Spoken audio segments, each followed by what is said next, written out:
Hi, thanks for joining. Before we get started, please make sure you have subscribed to follow us on all the various platforms we're publishing on here on the podcast, as well as on YouTube, the written stuff on Substack, as well as the quick takes on Instagram and on Threads.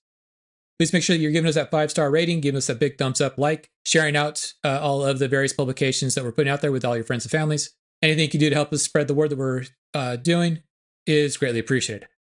As we slowly move in the calendar and head into summer, we've talked about how safe is it to quickly lose weight in order to get that body image we've been trying to get, in case we haven't been able to reach our goals based off of the long-term goals we set for ourselves in our New Year's resolution, in which we know that we can go ahead and do some quick periodization style modifications to our diet in order to kind of kickstart the weight loss and the body image changing that we've been hoping to get throughout the year in order to make us feel a little bit better about ourselves as we head into the summer season. But that's only one aspect of the overall issues that relate to summer and the desire to be outside and the desire to be more active as the summer months hit us. And so what we have to do is we have to take a step back and think about, okay, what things do we need to do in order to kind of foolproof ourselves and make sure that we're able to continue to progress in our goals for being healthy and stay healthy during the summer months as we become more active outside. So let's go ahead and let's take a quick look at some of the various things that we can do in order to make ourselves continue to stay healthy in the summer months. And then we'll revisit a previous discussion about the issues of hydration and some of the myths and misconceptions out there as it relates to what kind of beverages we should or should not be consuming in the summer months if we hope to stay hydrated as the weather changes and becomes warmer. So, staying healthy during the summer. Let's talk about that. Warning. The following presentation contains information that might contradict what you have previously heard, or believed to be true, about how the human body works, and contains material that is not suitable for closed-minded individuals. Enjoy!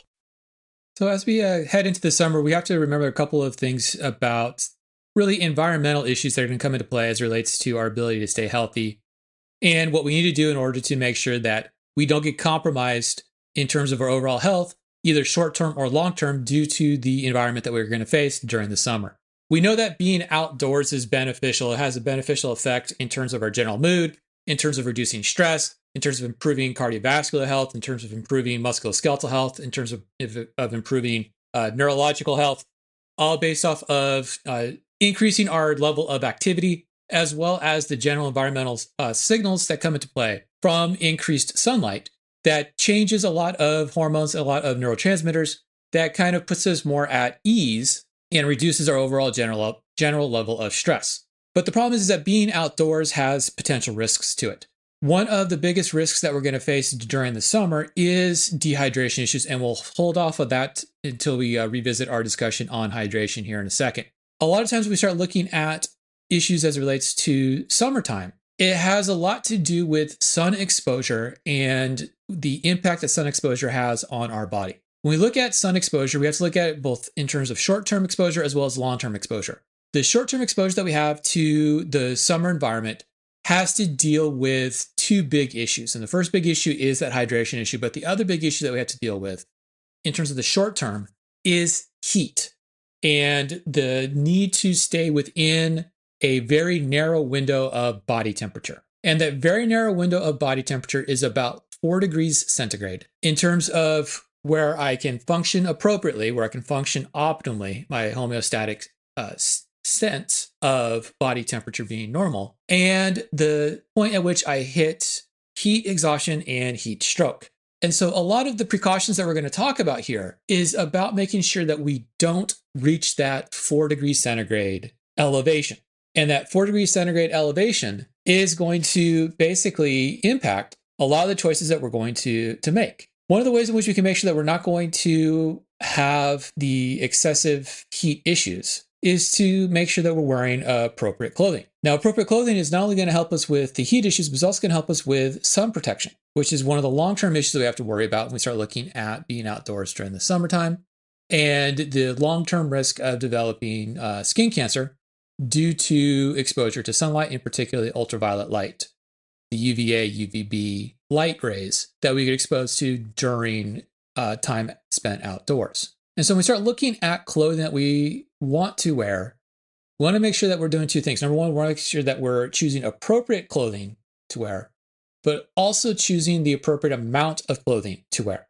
And it's kind of a catch-22 because we want to have clothing to protect ourselves from sun exposure, but we don't want to have so much clothing that we trap heat on our body, causing us to become excessively warm. Because once again, we only have that 4 degrees centigrade window of space that we can play with in terms of staying within our normal range for body temperature. So what are some of the recommendations we can have as it relates to clothing? Well, the first thing we want to make sure that we're wearing are clothing that is loose fitting, that is light in color, that is light in material weight. We can use cotton, we can use cotton fabrics, we can use mixture fabrics, synthetic fabrics in this. What we want to avoid are any type of heavy cotton or multi-layered clothing that can act as a thermal blanketing around the body, particularly during the day.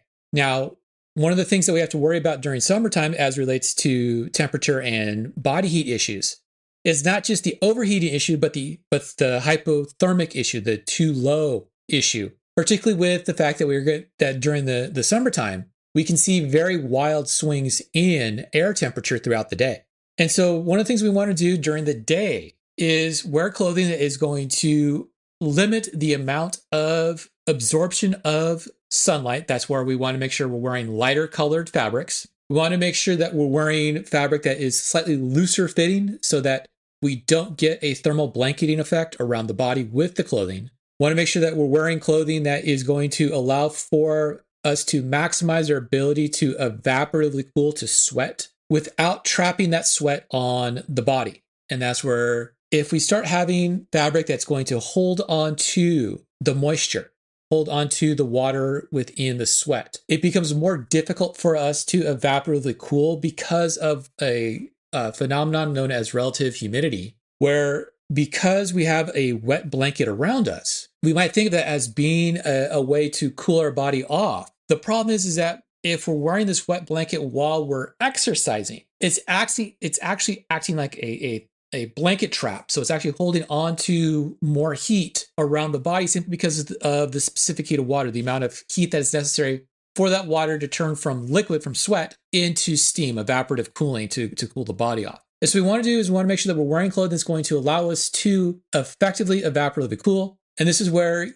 with the modern fabrics, the wick-away clothing can be of benefit, particularly during the summer, particularly if we're going to be exercising during the summer. Now, some people might take that to an extreme and say, okay, I want to maximize my evaporative cooling, so I'm going to minimize the amount of clothing I'm going to wear. And this is wherein the appropriate amount of clothing comes into play. And that's because we want to make sure that we're protecting the body, not just from overheating, but also from sun exposure, from environmental exposure, where we want to make sure that we have clothing that's going to protect us from insects, that's going to protect us from dust, from debris that we're going to be interacting with, particularly if, let's say, we're out on a hiking trail. We want to make sure that we're wearing clothing that's going to protect us from any type of insect that might be within the vegetation or around the vegetation.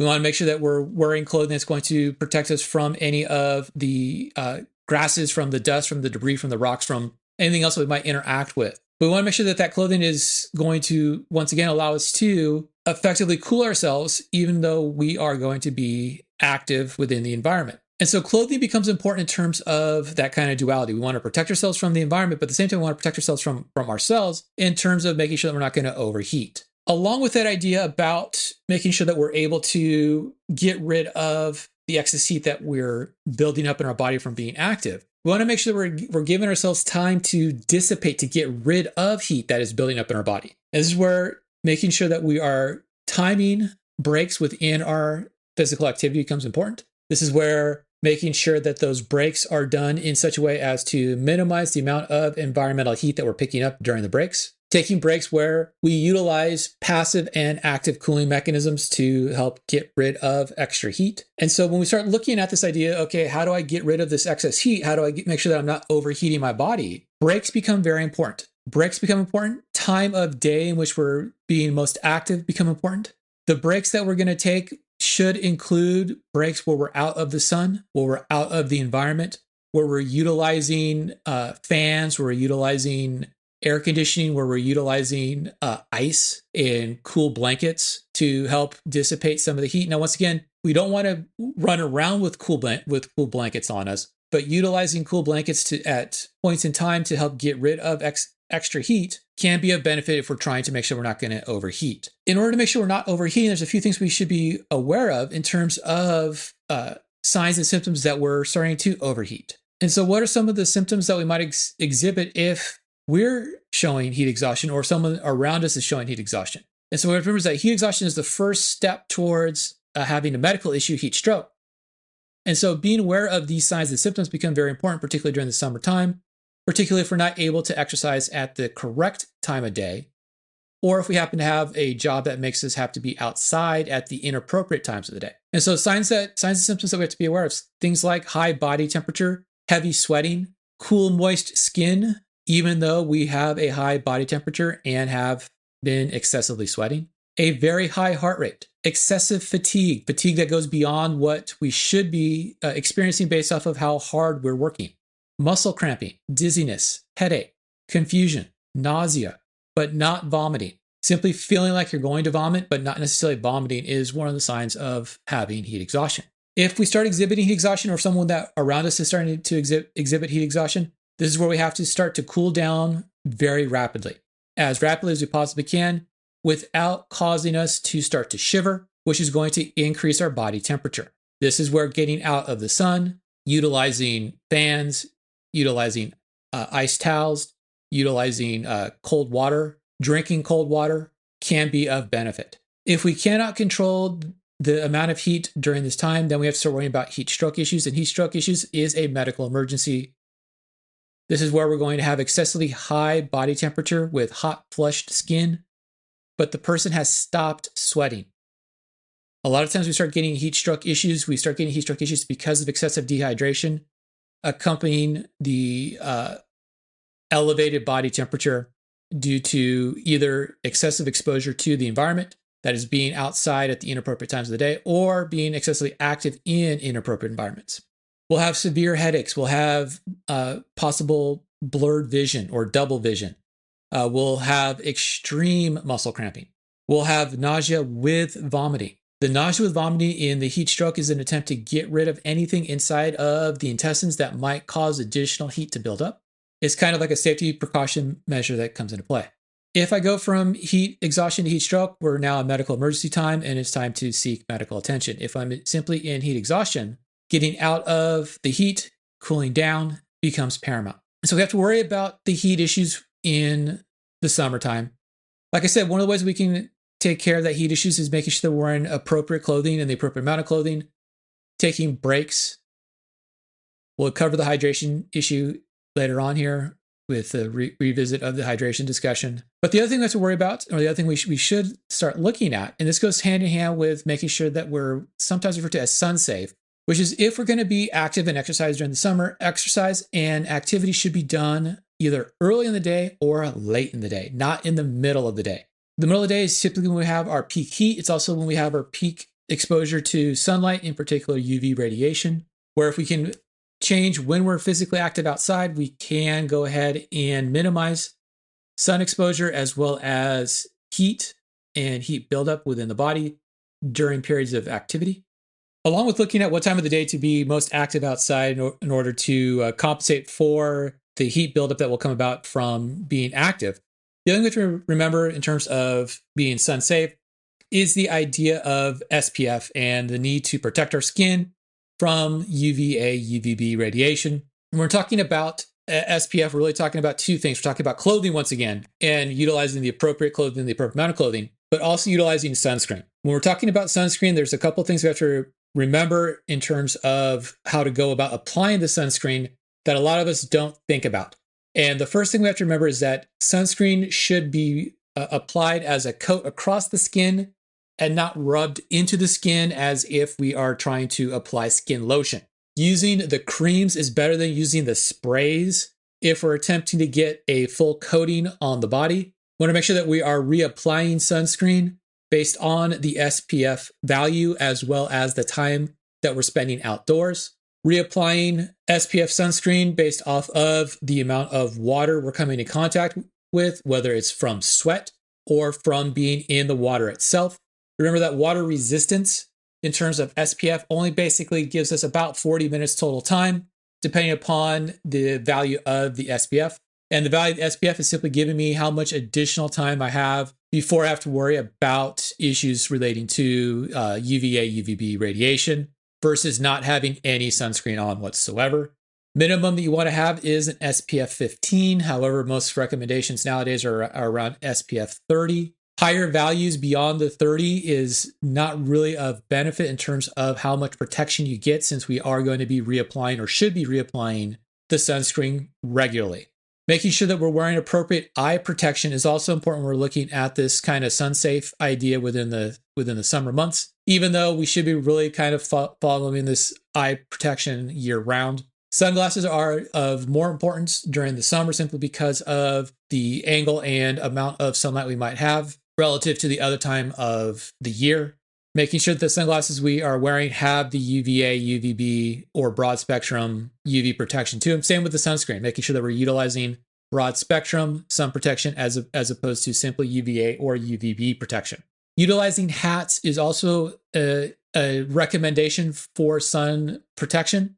A lot of people think, oh, well, if I wear a hat, then I'm going to be trapping heat into my body because we lose so much heat from our head. And that's not true. That's actually one of the big misconceptions and misnomers out there as it relates to body temperature and body temperature regulation and the need to wear hats in order to fend off being cold during the winter or keeping hats off during the summer so as to not overheat. The amount of heat that gets transferred from the head is minimal relative to the amount of heat that gets transferred from the rest of the body, simply because heat transfer is all about surface area. And we don't have a lot of surface area on the head in order to get rid of extra heat. Wearing hats can be protective to the scalp, to the face, to the nape, to the back of the neck. And depending upon whether or not you're wearing a broad brim hat or wearing something like a baseball cap is going to dictate how much protection you get from that hat to other areas besides just the face and just the top of the head. And so those are the kind of the issues that we have to look at in terms of sun protection. Those are the kind of issues we have to look at in terms of clothing and in terms of heat.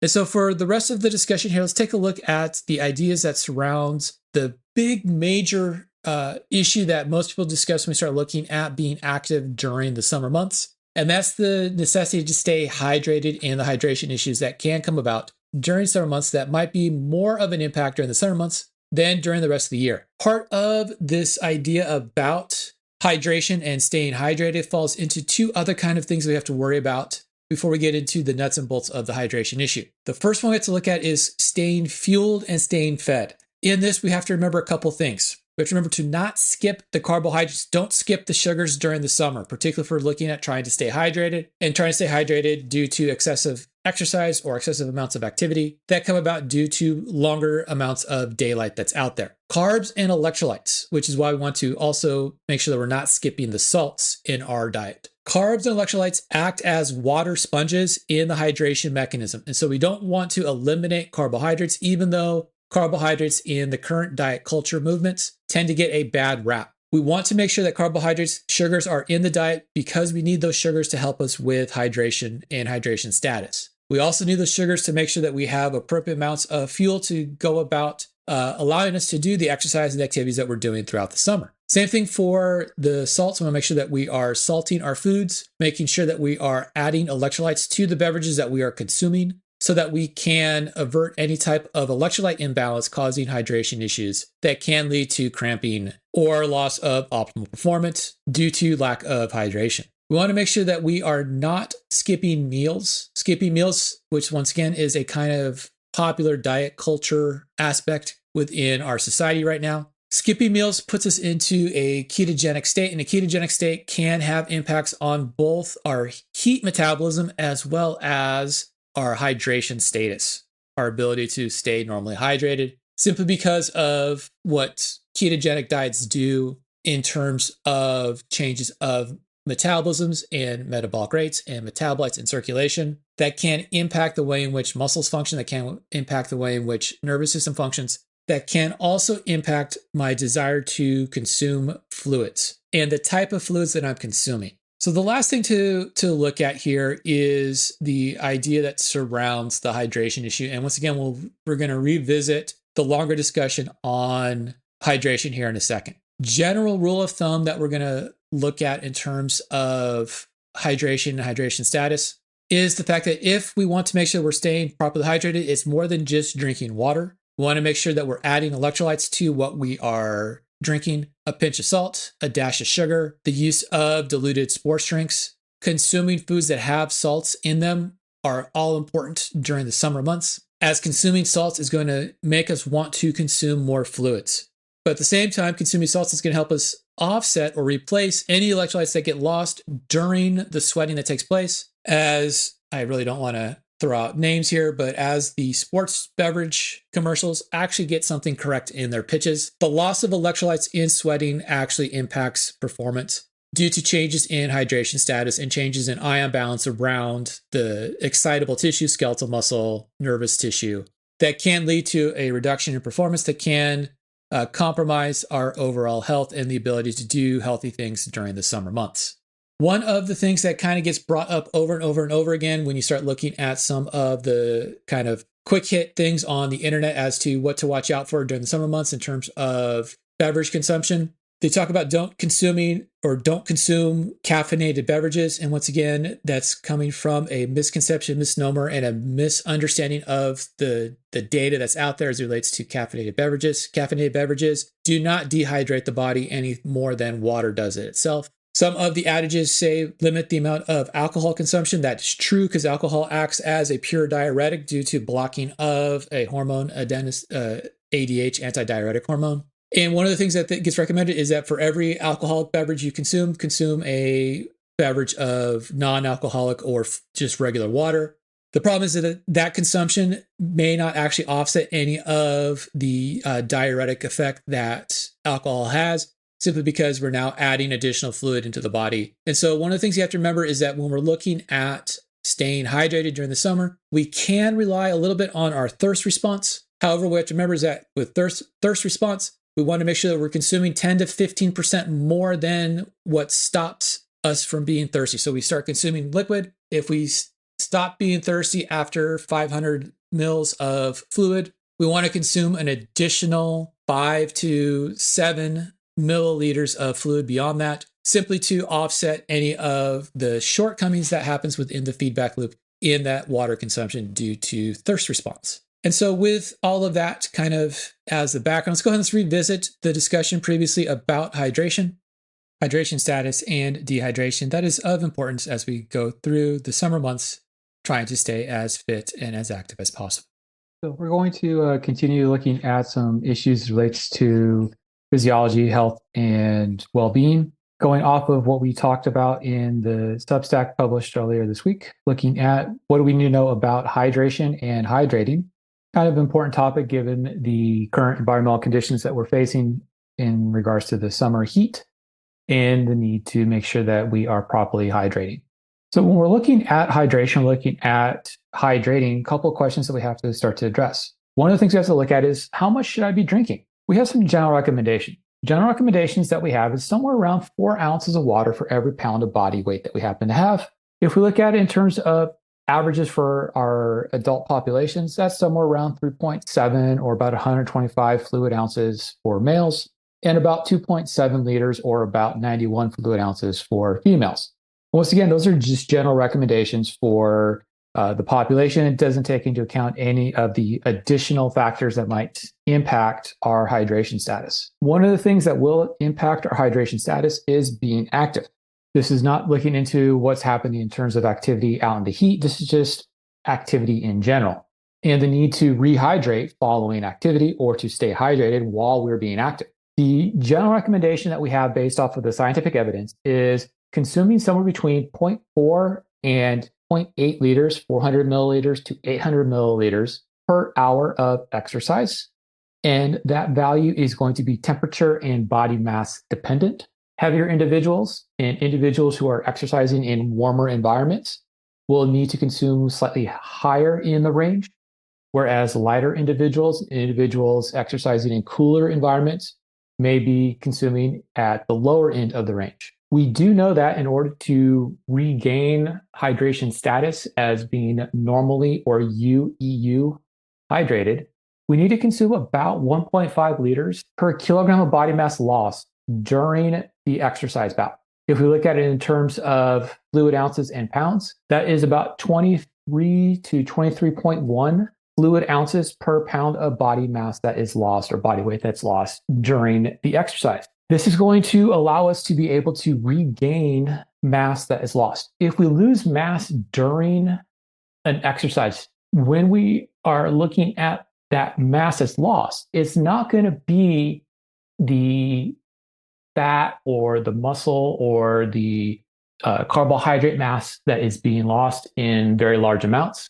What is going to be lost in large amounts during the exercise is going to be water, and most of that water is going to be lost in the sweat that is being produced in an attempt to cool the body off, as we need to make sure that we maintain a body temperature that is relatively stable, even though metabolic rate will be increasing during the exercise, elevating body temperature. And so that 1.5 liters or 23.1 fluid ounces that we'll be consuming per kilogram or per pound of body mass being lost is going to equate to the water mass that is being lost and that can be recollected during a rehydration following the exercise.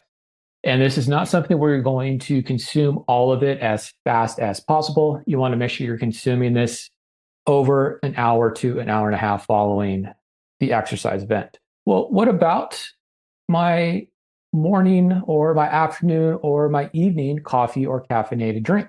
Well, we know that moderate consumption of caffeine and of coffee has almost no impact on any of our hydration metrics. That is the urine specific gravity, that is how dilute or how concentrated the urine happens to be for the person consuming the caffeinated beverage or the coffee. And we can state that based off of all of the empirical evidence that we have. If you're consuming coffee or a caffeinated beverage where caffeine is between 1.4 and 6 milligrams of caffeine per kilogram body mass, you're not going to see any type of diuretic effect or change in overall hydration. So it's not going to dehydrate you. There is some evidence to show that if I'm going to have a greater than 250 milligram per day consumption of the caffeine pills, that's the crystalline form of caffeine, I will have a moderate acute diuretic effect, which means that immediately following the consumption of that pill, I will increase the amount of urine being produced, which can cause a dehydrating effect to take place. But what most of the evidence is supporting is that if I am normally hydrated and consuming any of the caffeinated beverages or coffee, it's not going to have an impact on dehydrating my body, which means that out in the summer right now, having a coffee, having a tea, having an energy drink is not going to have a negative impact on your overall ability to stay hydrated as long as you're already staying hydrated. And so what we know is that there is the indication that normal consumption of caffeine and caffeinated beverages is not going to cause someone to be dehydrated, even though that tends to be the old wives' tale that we hear about and is generally stipulated in a lot of news stories that we might hear as relates to needing to stay hydrated during the summertime and in the heat to avoid the coffee, avoid the teas, avoid the caffeinated beverages. There are other things within some of the caffeinated beverages that we might want to avoid within the heat and while exercising, but it's not because it's going to cause a dehydration effect. And so the question we have to now ask is how much is too much? So we need to stay hydrated. We need to rehydrate our body while we're exercising, while we're being active, while we're being out in the heat. But how much is too much? Dehydration is associated with any body mass loss greater than 2% during an exercise, during activity. And so anytime I lose more than about 2% of my body mass, I will have experienced symptoms of dehydration. And we're going to need to replace that mass with fluid in order to overcome any of the issues with dehydration. The problem is I don't want to overconsume. Overconsumption can become just as big of an issue, if not bigger of an issue, than underconsumption of fluid.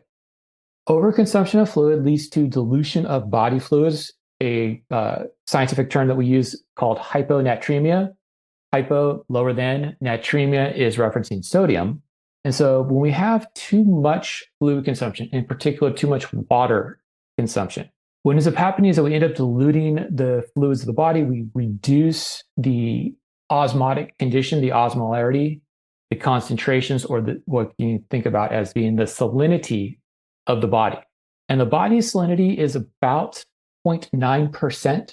And so anytime I start to change the volumes that I'm either consuming or the volumes that I'm losing, I'm going to change that salinity. I'm going to change that concentration of salts relative to fluids. And so anytime I am consuming greater than 0.8 liters per hour of activity, I run the risk of developing that hyponatremia. And so while we want to consume fluids while we're exercising, while we're being active, we don't want to overconsume fluids. One of the things we want to make sure we're doing, particularly in the heat, is making sure that we're getting breaks from the heat itself. And during that break time from the heat itself, getting into shade, getting into cooled areas, cooling the body off to go ahead and undergo some form of rehydration during that period of time.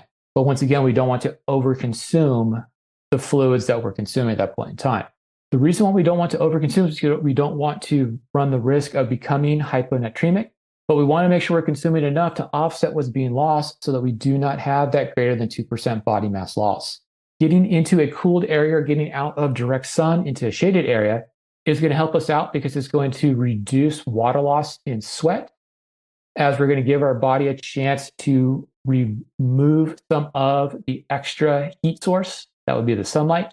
And by reducing the heat source, we're able to dissipate, remove extra heat a little bit easier than what we would be otherwise. So how do I know if I'm properly hydrated? What are the signs and symptoms I'm going to look for to let me know that I am dehydrated or that I'm not consuming enough fluids in order to maintain my normal hydration status? Well, we'll see dry mouth. Dry mouth is important because it's going to drive us to want to drink. But if I start experiencing dry mouth, that's an indication that I'm not being properly hydrated. Looking at my urine color and looking at my urine volume, it's a combination of both color and volume here, not just color and not just volume. As the color and the volume of urine, there's a whole bunch of factors that come into play. But if I am dehydrated, I'm going to be producing a very small volume of urine. And because I'm producing a small volume of urine, the solids that are in the urine will start to coalesce around each other and become more opaque, become darker, where I will start to go from having a pale yellow colored urine, which is a normal color urine, towards a more kind of brownish yellow, amber color, towards a brownish urine, particularly as I become even more dehydrated. Along with that color chart, scientifically, we'll look at things known as urine-specific gravity, and that is the relationship or the density relationship between urine and water, where water has a specific gravity of 1.00000, and normal urine is going to be between 1.004 and 1.010, where a normally hydrated person will have a urine-specific gravity up to about 1.020. Once we start getting above that 1.020, we start having to worry about dehydration issues for that person. Combined with the dry mouth, we will also start seeing changes in skin conditions where skin can become very dry and very blotchy. We may also start seeing crystalline forms of sweat collecting on the skin as the person's fluid volume will drop, but sweat will still be produced, just not as much sweat as what would normally be produced. We'll see changes in fatigue. Person can become tired more easily. We'll see a change in mood. Irritability can come about. Headaches can develop, all based off of changes in fluid volume of the cerebrospinal fluid. That's the fluid that surrounds the brain. And if I lose the fluid surrounding the brain, the neurons that make up the brain start behaving differently. But we'll also see changes in blood pressure in and around those areas, which can trigger various types of headaches. I'll see changes in bowel movements. Constipation is one of the things that can come about if I'm not being properly hydrated. The constipation tends to be more of a chronic, prolonged issue with poorly hydrated individuals. So if I know that I'm out and about in the summer heat and I'm not normally hydrating myself on day 1, on day 2, on day 3. As I progress towards day 3, I may end up having constipation issues. And a lot of those constipation issues can be corrected by increasing my hydration status, by increasing how hydrated my body happens to be. Now, one of the things we have to remember is that when we're consuming fluids, we want to make sure that it's more than just water. Remember, we're going to be losing electrolytes along with the water that we're losing or having removed from the body. We'll lose electrolytes and we'll lose other solutes in the form of sweat, in urine, as well as in a lot of the intestinal secretions. When we start seeing changes in our hydration, we're going to start seeing changes in the concentration of these secretions, as well as how much fluid we happen to have in our blood and how much fluid we happen to have in the fluid that surrounds the tissues of the body. And so why are we going to have to worry about those electrolytes? And why, if we look at the drinks that we consume that are mass marketed for hydration purposes, are they adding sugars and adding electrolyte? And this is where we have to go back to the chemistry and go back to the physiology. Sodium as an ion has a very large what's called hydration sphere that has the ability to be surrounded by a lot of water molecules. And because it has a large hydration sphere and because it wants to attract a large number of water molecules, we make this kind of claim. And the claim that we make is wherever sodium moves, water will follow it. And it does this in such a way so as to maintain normal salinity and normal levels of water concentrations in the body. And that's simply because of the hydration sphere, the ability for water molecules to surround the sodium atom much more than a lot of the other ions that we happen to have or electrolytes that we happen to have in our diet and within our body. Now, what's interesting is that we'll also add things like glucose and fructose. Now, sometimes you'll read things like dextrose on labels, and dextrose is just another form of glucose. And what dextrose or glucose and what fructose have is when it gets transported into the cells, particularly the cells that are lining the intestine, as it gets absorbed in those cells, it moves across the cell membrane, water molecules are going to follow along with it. And that's because we have what's referred to as a symport action. That means that the molecules are going to move in the same direction across the membrane. And so what ends up happening is that the sodium and the sugar will move in the direction from the intestines into the cell and then into the body.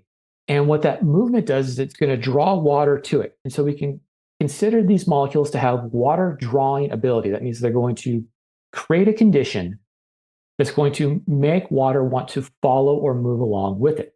And so what the sports drinks or the electrolyte drinks are doing is that they're creating a condition that's going to allow for more water to be absorbed to offset the water that's being lost or fluids being lost during activity so as to keep our concentrations normal. And we want to make sure our concentrations are normal so that we have normal actions of all of the cells of the body. So we get normal muscle contractions, normal neuron functions, so that we're able to keep our performance up.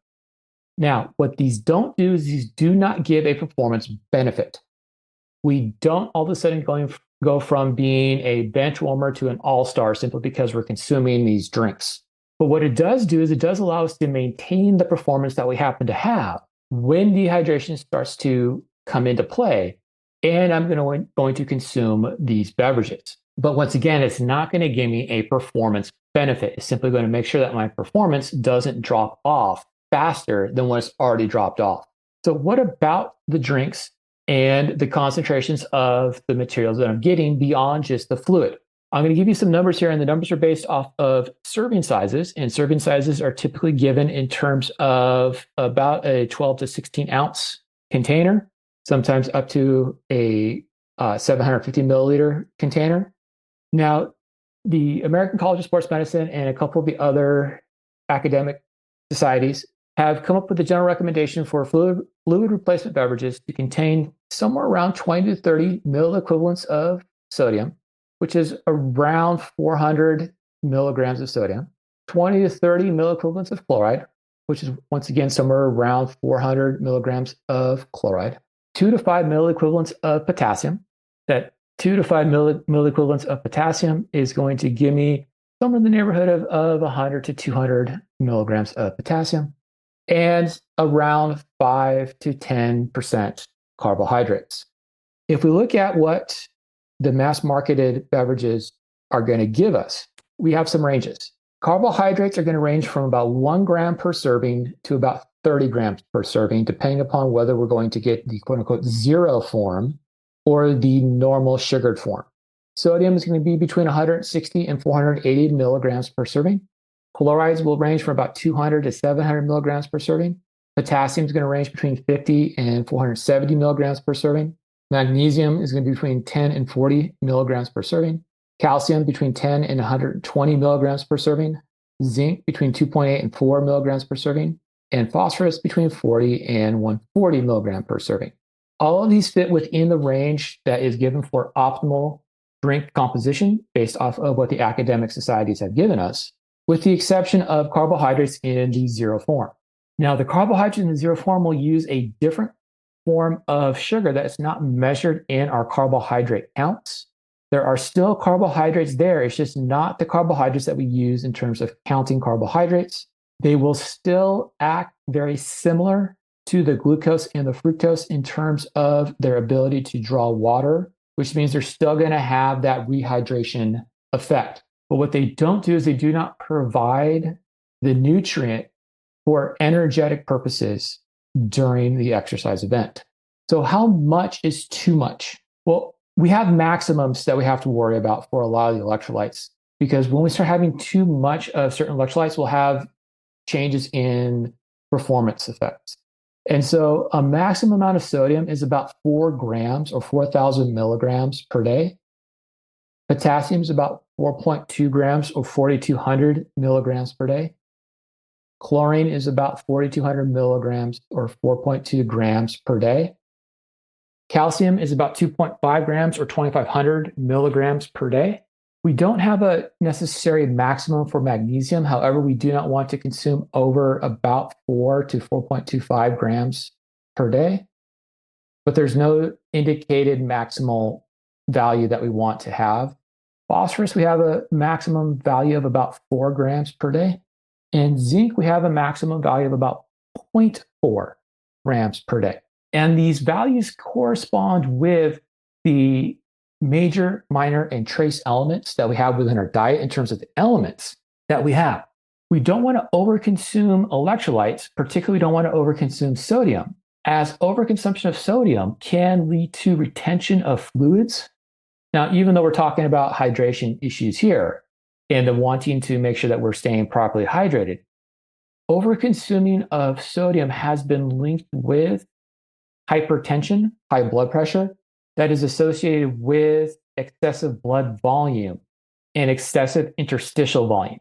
And it goes back to, if you look at the Substack, the passage there as it relates to volume of fluids within the tissues and within the body. We only have so much fluid that is found outside the cell. And it's about 37% of all of the fluid in the body is found outside the cells of the body. And that fluid volume is important because it's going to establish our membrane potentials. And sodium is found predominantly outside cells of the body. It's found in the interstitial or the extracellular compartments outside the cells or in the areas surrounding the tissue. And so if I'm over-consuming sodium, it's going to lead to retention of fluids, but it's also going to change concentrations, particularly concentrations of sodium ions around membranes, which can lead to issues as relates to membrane functions and cell function. And so even though we want to make sure that we're getting sodium and getting potassium and getting chlorine and getting calcium and getting magnesium and getting phosphorus and getting zinc and iodine and a whole bunch of the other ions in the beverages that we're consuming while we are rehydrating, we want to make sure we don't overconsume it. And so if you are someone that's going to consume a lot of the electrolyte beverages, you want to make sure that you are not over-consuming electrolytes in the beverages. And that's simply because we can get these things in other places. We can get fluids and we can get electrolytes in things besides the beverages that we are going to consume. We will get a lot of fluids and a lot of electrolytes from the fruits and vegetables that we eat. We will get a lot of our salts from the salting of foods, adding table salt, whether it is the iodized table salt or the Himalayan pink salt, or the kosher salts, or the flake salt. All those salt that we add to all of the foods that we eat is going to add to our electrolyte balance. It's going to add to how much electrolyte we happen to have being consumed. We will also get it within the meats and the dairy that we consume. And the other thing we have to remember is that some of the foods that we eat are going to want to make us drink more, want us to overconsume fluid. Salty foods and snacks. Salty foods and snacks is part of the salt crave. It's something that happens when I am dehydrated. I actually want to have salt. And that want for salts is so that I'm going to increase how much fluid I'm drinking. And so if I'm going to eat chips, if I'm going to eat pretzels, if I'm going to eat things that are salty, I'm going to be drinking more to offset the changes in the dryness or wetness of my mouth that's associated with eating those foods, as salts found on those foods will lead to dehydration of the mouth. Because of how we digest and absorb any of the carbohydrates in our diet, eating carbohydrate or starchy food is going to change the way in which my body is hydrated. So if I'm someone that is following one of the popular low carbohydrate ketogenic diet, I have less carbohydrate in my diet, which means that I'm going to be absorbing less water, which means I'm going to need to somehow offset the solids, the solutes, the salts, and the other things I'm going to have in my fluids to make sure that I'm able to get more hydrated, as the inability to absorb extra water from having not a lot of carbohydrates or starchy food can impact my hydration status. And so if I'm out exercising in the summer heat and I am following a keto diet, or I'm following a low carbohydrate diet, I run the risk of becoming dehydrated faster than someone who is following a normal carbohydrate diet, even if I'm consuming some of those zero beverages that the sports drinks peoples will be producing. So we talked about the sports drinks, what we see in the sports drinks. We talked about hydrating and being normally hydrated in the volumes that we can consume stuff. The other thing we have to remember is that we don't have to spend the money on the sports drink. I know that the sports drinks people don't want to hear this. If we know the science, we can make it ourselves. We don't want to oversalt things. So if you look at the concentrations of a lot of the sports drinks, a lot of the sports drinks are concentrated at about 0.045% to about 0.6% in terms of their concentrations. We can, if we are going to be environmentally conscious and use our own reusable bottle, we can make a sports drink that can last us the entire day by simply just refilling and partially diluting the fluids that we're going to be consuming. And so what we want to end up making a solution that over time is going to be equivalent to my body concentration, which is going to be about 0.9%. And that's done in a combination of salts and sugars. And so what's that mean? That means that for every liter bottle that I have, I want to add about 0.5 gram of table salt and about 0.5 gram of whatever sweetener I'm going to use, whether it's a sugar or another type of sweetener. I can also use any type of flavoring that's going to help make the drink more palatable, simply because even at this lower than body concentration, that level of salt will taste very salty. And what this is going to do is this is going to increase my ability to stay hydrated and reach normal hydration status. A very interesting story that came about from the military operations that the U.S. Army had and the U.S. Marine Corps had in the Middle East was the need to make sure that the soldiers stayed hydrated, given the environmental conditions of the Middle East and the military equipment that they had to wear. And what they found out is that if they were to put just the normal packet of salt that you might get from a fast food restaurant and a normal packet of sugar and flavoring that you might get from the powdered flavored drinks that you can get at any of the supermarkets, and if they put that into the camel packs or the water canteens for the soldiers and the Marines, they found out that they had less incidences of dehydration taking place. And so they didn't go out and spend the hundreds and thousands and millions of dollars on the sports drinks. They were making it themselves. And you can do the exact same thing in your own kitchen. You don't have to go out and spend all of the money on the sports drinks. You can go ahead and make it yourself, and you can make it to whatever palatable taste that you want to make it. You can add whatever flavor you want to add to it. We can talk about the adding of the citrus wedges into the table water. While it's not going to overly change much of the chemistry of the water, it will make it slightly more palatable. And by making it slightly more palatable, it will make you want to drink. The whole idea here in terms of hydration and getting a drink beverage that you want to drink is to make you want to drink it.